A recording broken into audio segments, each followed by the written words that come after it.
So I want to talk to you today about modern morality in the Anthropocene, which is basically the epoch that we're in, the time period that we're in. Now, the challenge of thinking about morality in the current environment is that our evolution, our capacities for morality evolved in a very different context where we lived in small groups. We had to deal with a lot of threats that we don't have to deal with now. We very rarely would have interacted, if ever, with somebody from another country. And so the way that we need to think about the moral brain and the moral mind is one in which it's adapted to solve problems in a very different type of environment that it's in now. And the challenge, of course, is that we have to think about what in our environment has changed and how does this very evolutionarily ancient set of moral adaptations respond to the current technological and societal environment that we live in.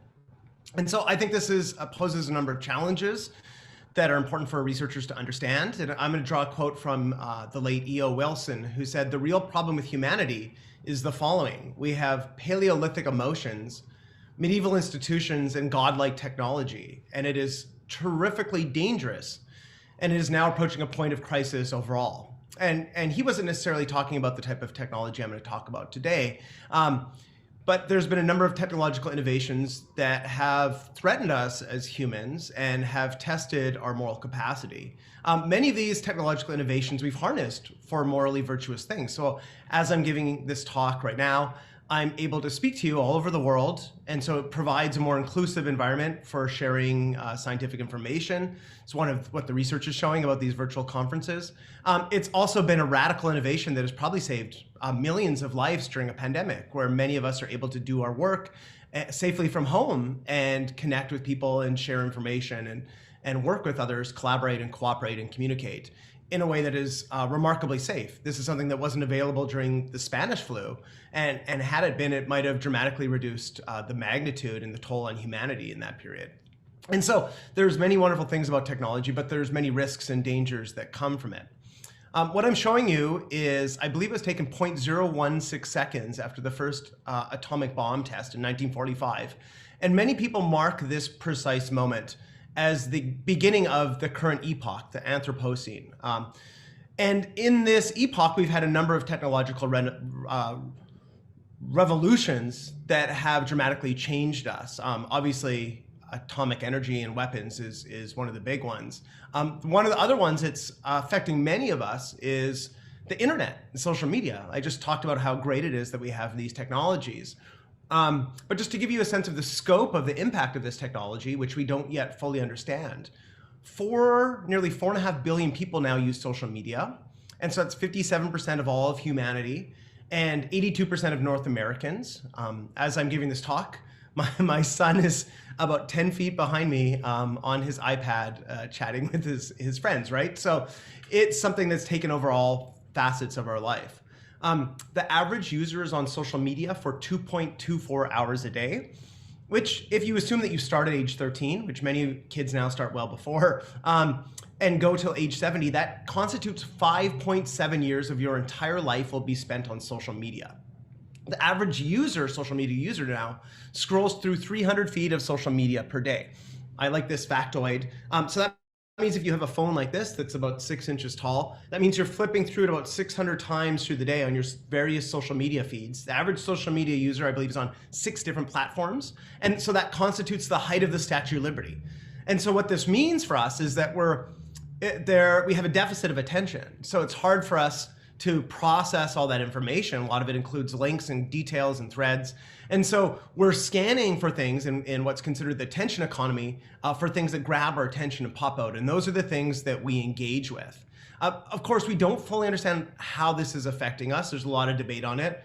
I co-authored in a pretty modest role a paper recently, a couple months ago, came out in PNAS on the challenge this type of technology, the digital age in particular, and the rise of social media, to the social systems we have. The challenges that it might pose to scientific progress, democracy, global crises like climate change. Of course, we're in the context of the pandemic. In the US, at least, the second single biggest predictor of people's vaccine resistance is whether they get their news from Facebook about vaccines or not. And so this is something that's disrupting us in all kinds of ways. And what we argued in our paper is that this should constitute a crisis, collective behavior in particular, should constitute a crisis discipline, because we don't know nearly as much about it as we need to know, because the consequences are potentially vast and far-reaching, and because the incentives of these systems are not designed to benefit us, or they're not really designed to benefit society or collective institutions. So a quote from our paper is, "Neither the evolutionary nor the technological changes to our social systems have come about with the express purpose of promoting global sustainability or quality of life. Recent and emerging technologies such as online social media are no exception. Both the structure of our social networks and the patterns of information flow through them are directed by engineering decisions made to maximize profitability. These changes are often drastic, so at a click of a button, someone in Silicon Valley outside San Francisco can change the newsfeed of multiple billion people. These changes are opaque. We often don't know about them. Certainly, we don't understand what's going on in some of the recommendation and newsfeed algorithms. They're unregulated, which is a huge challenge for society. What regulations do we want to impose? Because we've imposed regulations on all other forms of media to promote accuracy. And they're massive in scale. And they interact with all kinds of other societal institutions, attitudes, belief systems, ideologies, and so forth. So these are something that we just simply don't understand, and the consequences are potentially quite significant for collective behavior. But there's been a trickling in of interesting data on this. One of the first papers by Molly Crockett that caught my attention was from daily diary data, this huge sample. She went and mined this paper that had been published in Science and looked at where people were getting their moral information these days. And what you can see here from the data, that really impressive rich data source, is that the online environment is now where is the single largest source of where people learn about immorality and morality. And as you can see, it dwarfs print TV and radio. So we talk a lot about the power of traditional media, but when we're thinking about morality, it, at least in this data, suggests that that's actually just a small sliver of where people are getting and thinking about moral content. I would also further argue that a lot of TV personalities are getting their content from online, especially Twitter, amplifying it, and also that that there's a recursive source of recursive information loop between it. They're also writing things and producing things that will generate clicks and likes and content being shared online, because for many of them, that's a big part of, for an average journalist, that might be a big part of sustaining their job. And that's a lot of companies, including the New York Times, once they went to an advertising-based model for economic revenue. This is like, the paper of record in this country. They tore down the wall at their institution between the reporting and the economic side, and encouraged a lot of their journalists to go online and to build online profiles and platforms. And that changes the demand for the type of content that they produce. You can also see, and I could go on a whole talk about that, but you can also see that the online universe is now the single biggest trigger of moral outrage for people, as you could guess, because that's where they're learning about immorality the most. And it's bigger than in person, in the real world. We talk about in real life as if it's different from social media, but this is where a lot of our psychological and moral life is. And certainly, again, it dwarfs print, TV, and radio combined. And so this has had some dramatic impacts on society. Many of us know about, for example, Me Too, which was a hashtag launched on social media to talk about sexual harassment and women's issues. And you can see this was just like a sliver within the first 12 hours of the hashtag usage. You can see that this became truly a global phenomenon. And you can see here it was a lot of the activity was centered in the United States and in Canada as well, but it really spread around the world, and that was only within the first half day. And this has revolutionized so many institutions, certainly academia, but look at Hollywood, look at media. So many, serial sexual harassers have been, taken out of their positions of power. There's been, a broad societal conversation stretching across many parts of the globe about these issues, and it has changed institutional practices. And so these are the types of things that can be spawned by online discourse around moral issues. There's research on this. This is from the USC group that does research on online morality.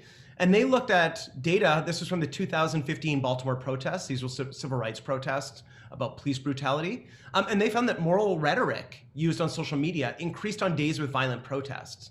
and that the hourly frequency of morally relevant tweets predicted the future counts of arrests during protests. So there's an association between what's being said online and what's happening in the real world with pretty consequential behaviors. We don't know what's causing what. This data is purely correlational.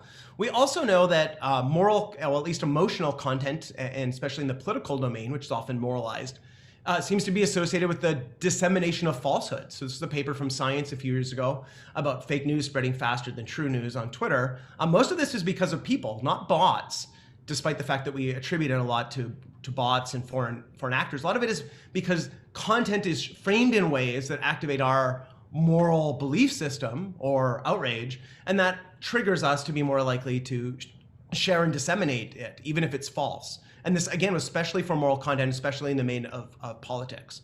And then we see some of this content and this rhetoric come to life. So this was from the January 6th insurrection on the US Capitol, which was designed to overthrow the results of a democratic election. It was based on misinformation, although there's lots of other things here. There's conspiracy theories. There's white supremacist and nationalist groups, all woven together. But a big part of this turns out was organized online.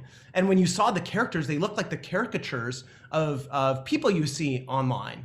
Someone said it was like the dark part of the internet kind of came to life. And so what's happening is that people are seeing something, they're deciding whether to share it, to retweet it, to quote it, to post it on their Insta, pass it along through a direct message to somebody. But a lot of times this is designed to be content that's emotionally reactive or induces moral emotions for us. And it leads a cascading effect. And this is one of the reasons why this type of software is so appealing, because it allows us to reach many more people, including people outside our immediate networks through one thing that massive innovation that Twitter did many years ago is right around the time of Gamergate, which was a big online source of harassment, was that they eased the extent to which you could retweet something. It used to be you had to kind of repaste it and write RT. They changed it so it's a simple button press. And so now it's really easy to spread information. They've reduced all the friction that's normally involved in spreading misinformation or any type of moral content, good or bad. And the other thing that they did is they allowed you to quote tweet things, which can allow context and nuance and engage in a deeper conversation. But how it was used in contexts like Gamergate was actually to mobilize group-based harassment against others. And so you can, by quote tweeting somebody and criticizing them, you can get your followers, often can number in the hundreds or thousands, to harass them. And this recently happened to me with a conspiracy theorist. He had 1.5 million followers. He's named in hate groups for anti-Semitism, white supremacy. But so you can imagine the type of people who follow him. And when he did that, I had thousands of people harassing me, contacting my university president and trustee board and provost to criticize me, calling me at work, sliding into my DMs, harassing my wife and kids online. And so they can find you in all these different platforms. It actually extended to at least 6 different platforms where they found me to harass me. And so this is the type of thing that can be done easily with the technology that's available. And so recently we've been trying to understand this. We have a model and a perspectives in psych science paper led by a former student of mine, Billy Brady. And we really think that there's a number of key elements, and this is of course always just a cartoon simplification of something really complex, but there's aspects of motivation. To get reinforced, to look like a good group member, to build our social status. Turns out that's a big one. Other motives include things like the need for chaos. Other labs are finding that turns out to be a key predictor of people sharing misinformation and harassing others. We're all competing in this attention economy, so trying to create content that's attention grabbing. And then there's design features that amplify some content over others. And these seem to be the things at this nexus of these different variables that seems to be where morality lives on social media. It is content that's amplified. It grabs our attention when we're scrolling through those 300 feet of content a day. And often it captures or feeds into our different motives. Because things that are outraging, often things that attack us or members of our groups or identity, or we create content that appeals to fellow group members, certainly people in our social network, if not beyond it. And then this is what generates shares, likes, and clicks and followers. And some people have monetized this. And so online last month, one of the things I was responding to that got me harassed was vaccine misinformation. It was part of a vaccine misinformation podcast on the Joe Rogan Experience. This doctor went on, spread misinformation, also misinformation about group dynamics. And he then generates a huge following. And his Substack was one of the most shared Substack accounts on Twitter in January, in part because of him spreading misinformation on this podcast. And so even though he's been deplatformed from LinkedIn and Twitter, and I also believe YouTube, for spreading misinformation, he can monetize this by creating a Substack account that charges subscribers and can easily generate a salary figure that's higher than anybody on this call right now. And so by spreading misinformation in ways that feed into the concerns and the desires of this anti-vaxxer community, he's able to capitalize on this type of framework to spread misinformation. And so we've been studying this in my lab for at least the last half decade, actually always a few years before that, before our paper started to see the day of light. And we can get huge samples on here. And when we looked at lots of different issues, this is just our preliminary paper on this. We looked at things like gun control, same-sex marriage, climate change, hot moral topics and political topics. And then we looked at when people, what language they were using when they were communicating about these topics. And we found that we divided up into distinctly moral words from a number of validated dictionaries, distinctly emotional words, and words that were really at that Venn diagram overlap of moral emotional. And then we had ran several pilot studies validating those, so the average person can easily distinguish between these categories with about 90 to 95% accuracy. And these are some of the words in the moral emotional category. You can see destroyed, hateful, kill. These end up, and they're not all bad, some of them are good, like care. But you can see this is actual tweets that these were used in the data set that we analyzed in our study. And what we found, excuse me, I'm just going to show you a simplified version of some of the figures, is that for every single topic, it wasn't just using moral words was enough to make a message spread. It was when the word was moral emotional. And so for every additional moral emotional word people put in a tweet, whether it was about gun control, same-sex marriage, or climate change, it was 20% more likely to be shared. And if you stacked up a bunch of language like this, then it was far more likely to be shared. And then they get reinforced, and then other people in their network see that as a normative way to talk about an issue. And so it's a really powerful way to get your message out on these issues. So you can mobilize this, you can leverage this for whatever, presumably whatever kind of hot button political issue you care about.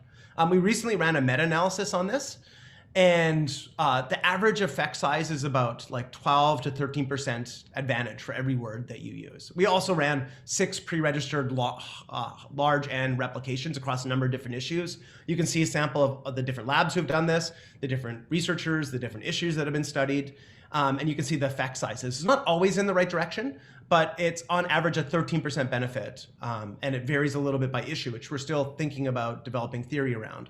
Also, of course, when you do a meta-analysis, people want to see a funnel plot to see if there's publication bias. In fact, here's a really important point, is that that 2 of the failed replications of our work had the smallest samples. And so that's the opposite of a bad funnel plot. What it suggests is that actually the larger the sample, in other words, the more robust the research design, the more likely you are to find this effect. So that's a good thing. It also tells you something if people are thinking about doing online computational social science type of research. You do need a big sample. This is noisy data. It's not as well controlled as the lab. And so one thing, you need to get samples that are larger than, say, 10,000 messages if you want to start to look at these things in robust ways where you can generate replicable conclusions. Thankfully, it's easier than ever to scrape and analyze data, but just something for you to think about. We've also looked at what are the, according to the MAD model, attention is a key part of this, why moral emotional words spread. And so we've run this with classic attentional lab-based paradigms. So we use some of the words that were moral emotional or control words with things like an attentional blink task. So words are presented very quickly in this task, 100 milliseconds each. And you just have to identify the second word in the green text. And most people miss it when it's presented really close after the first target word in green text. But if it's a moral emotional word, it pops out into your visual attention. You see it, and therefore you engage with it. And then we went and looked online with the type of words we ran in the lab with this attentional task. And words that captured moral emotional words, the more attention they captured in the lab, the more likely they were to be retweeted online by an entirely different sample of people. And so what this suggests is that this is really how moral emotion seems to be one way that information outcompetes other rhetoric in an online environment. And so another motivation for people to use this word is that it pops out of the words that you're seeing as you scroll through your Twitter feed as you're going up the elevator, like I do every day. And then that's more likely to make you engage with it. The other thing we've looked at is how this affects conversations. So, the US is highly polarized right now, more polarized than it's been in 40 years. Other countries are facing it, not every country. But what we found is when people use this moral, emotional language, what you see are social networks that aren't talking to one another. And so even though when you use that language, it's getting shared much more, what's happening then is it's only getting retweeted or engaged with by people who follow you on average. And so when you talk about the exact same topic, but you use different language, people who are ideologically different than you are more likely to retweet it or engage with your content. And so that's, it's a double-edged sword in some sense. You're mobilizing people, but people like you when you use this, but you're only seeing the reinforcement from an individual perspective, the clicks, likes, and retweets. And of course, I always like to show this in contrast with voting records in Congress, that you can see that what this looks like when people use this rhetoric is it starts to look like the voting pattern that has emerged in Congress over the last 40 or 50 years, where there's not a lot of crosstalk. When we looked at this type of language with political leaders, we looked at every single political leader in this country running for the White House, Clinton and Trump, as well as every single senator and every single member of Congress for an entire year up to the previous presidential election. And we found same pattern of effects. This seems to be what's driving the effectiveness of messaging among our political leaders. And you can see when they're talking about it, it's really going viral. So when Trump was using this rhetoric, it was leading to retweet counts of 10 or 20,000 retweets. And the other thing is that then it leads the news. You turn on CNN and there's his message. And if it's more likely to be there and generate even more attention or get captured in other media sources and news articles, if it breaks through and goes viral. And so what you can also see here is not just the fact that moral emotional words seem to resonate with people, but they resonated more, they had more impact for Trump than Clinton. And we've crunched the y-axis for him because the impact was much bigger. The other thing is that if you look, for example, at the words he used, a lot of them are about victimization. It's about him and his followers being victimized. And so a lot of moral emotional language that resonates is about getting abused, being victimized, and fighting back. And so you can hear like hurt, abandon, victims, stealing. And so abuse, and other parties are guilty or agitators. And so that's the rhetoric that he was using that was powerful at being spread. So it's not just any type of moral emotional rhetoric. That's the type of rhetoric that seems to be the most powerful, but also the most potentially divisive. Now, we have done this in the lab. One of the big criticisms of computational social science is it's huge big data, it's real world behavior, you can measure it with political leaders in ways that matter, but it's not causal. It doesn't have experimental precision that we get in the lab. So we've done a number of pre-registered experiments in the lab where we show the exact same message and just swap out one or two words that have moral emotions in them. And when we do that, we find almost exact same effect size as we find in the real world, that moral emotional words cause people to be more likely to share a message on a political topic. We also can then measure their political identity strength. So as I said, identity and group concerns seem to be one of the key predictors of spreading moral emotional content. That's part of a model. So we were able to measure that, and really this is only among strong partisans. So people who are part of a party but don't identify it, are with it very strongly, are not doing this. It's really only among people who are strongly identified partisans, strongly identified group members who want to share this type of misinformation. And so then it becomes a really good cue for them to be seen as partisan. So it's signaling group identity. The derogatory term that's used online is virtue signaling. That's what it's doing. It's signaling, I'm with you, I'm part of this team. And other people, and we got a separate sample to look at these messages, and they could infer that those people had a strong level of identification if they shared the exact same message, just with one moral emotional word in it. And so it's a powerful signaling device. It's one of the reasons why it seems to resonate and get shared more among members of your own group. And so that was kind of cool to find, kind of consistent with our intuitions. The other thing we did was we asked people who were different from and the same, similar partisan identities or different partisan identities, how they were perceiving individuals who use that type of rhetoric in their messages. And what we found is that if you use moral emotions in your messaging, it leads people to see you, especially outgroup members, to see you as less open-minded, and they don't want to engage with you. So again, this is a better test of this than what we see online, because now we have causal control and we can manipulate and bring in people of different identity groups and manipulate the content of these messages in a precise way. And this seems to be what it does. It signals to in-group members to engage with it and signals that you're one of them, signals to out-group members that you are not open-minded on this issue and they don't want to engage with you. So it signals to them, don't talk to the hand, I guess, this would be the reference. Okay, so make sure I'm on time. I have a few more minutes, so I'm almost done. The other thing I want to say is that moral emotions, we've now found out, are just a part of the picture. So this is a recent paper I was on with Steve Rathje led it, Sandra van der Linden, and we analyzed over 2.7 million messages. Now we're looking at multiple platforms, including Facebook. And so you can see like the little emojis you're familiar with if you're a Facebook user. And what we find is that dunking on the outgroup seems to be by far the most powerful way of spreading messages. And the angry emoji seems to be powerful as well. So when we analyzed these posts from news media accounts on the left and right in the center and US congressional members, we found that posts about the political outgroup were shared, and also those were negative, as you could guess, were shared or retweeted about twice as often as posts about the in-group. And each individual term referring to the political outgroup increased the odds of a social media post being shared by 67%. And so the effect sizes for moral emotional words from the previous studies, and here about, as I said, about 13% if you look at it meta-analytically. So this is about 5 times as powerful. So it's not just about moral emotions are part of the story, but really saying something negative about the outgroup is even more powerful. And if that has obviously a clear moral connotation. That was the opening talk by Mina, talked about how potentially dangerous and damaging that is specifically for minority groups, because some of this comes with hateful rhetoric. And we've looked at, now we're looking with extremist groups in Spain and the US, and we find that these are often the people who are, especially when their identity is really strong, their identity fused with some extremist group, they're the most likely to share negative information about outgroups, about immigrants. They're the ones who are least susceptible to fact checks. And so I'm going to wrap up and say that this is complex. So we're trying to understand how it shapes polarization. When I say polarization, I'm not just talking about US Democrats versus Republicans. We're talking about polarization occurs in all kinds of different contexts, in all kinds of different countries.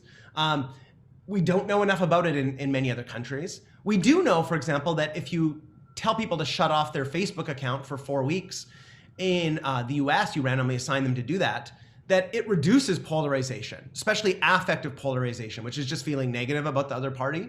But in other countries, for some people, if they have a homogeneous real world network, getting information on social media can actually reduce polarization. At least if in one study it was about a genocide, a week where there was a lot of genocide awareness.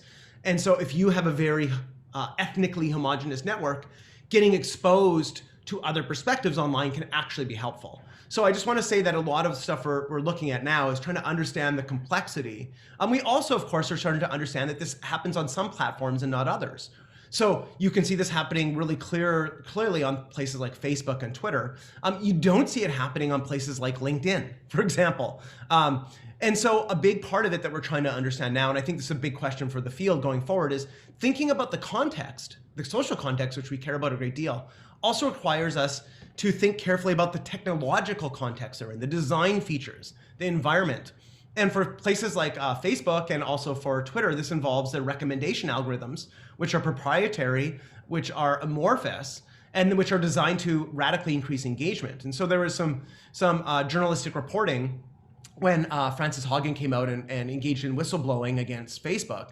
One of the things she reported, and one of the things other research has hinted at, is that there was a case in Facebook where they decided to try to optimize their Facebook news feed for positive social outcomes. So people actually enjoy it. So they actually engage with a broader diversity of people and can get higher quality news. And so they're not just filtered with hyper-partisan propaganda or misinformation. And what happened is that people were less engaged. They actually liked it more, but they were less likely to spend as many minutes online, and therefore advertising revenue could potentially drop. And so Mark Zuckerberg overturned it to the old algorithm, or at least that's what reporting and whistleblowers have suggested. And so this is something that we have to understand is happening at huge scale, is probably done because of the basic reason of economic interest of these organizations, these companies. But I also want to say that these, as I said with Robert Malone and spreading misinformation and making money on Substack, this also happens with conspiracy theorists. So Alex Jones was recently sued. He made over $100 million spreading misinformation on InfoWars, which was disseminated through channels like radio, but also on social media like YouTube. And so he's been banned there now. But they do this in part maybe because they're true believers in this type of insane content, but also because there's economic incentives here that also lead to the structuring of design features that elicit conflict and spreading of misinformation and harassment. So this is something that I think we need to understand a lot better going forward. We don't understand it enough now. This is the type of thing that I think should be a concern of people interested in morality and justice. So with that, I'll just show you this great GIF of this wonderful chimp scrolling through his Instagram account, checking things out, looking for his friends, avoiding the snakes. It's a little bit like us, actually. So I'm happy to take any questions.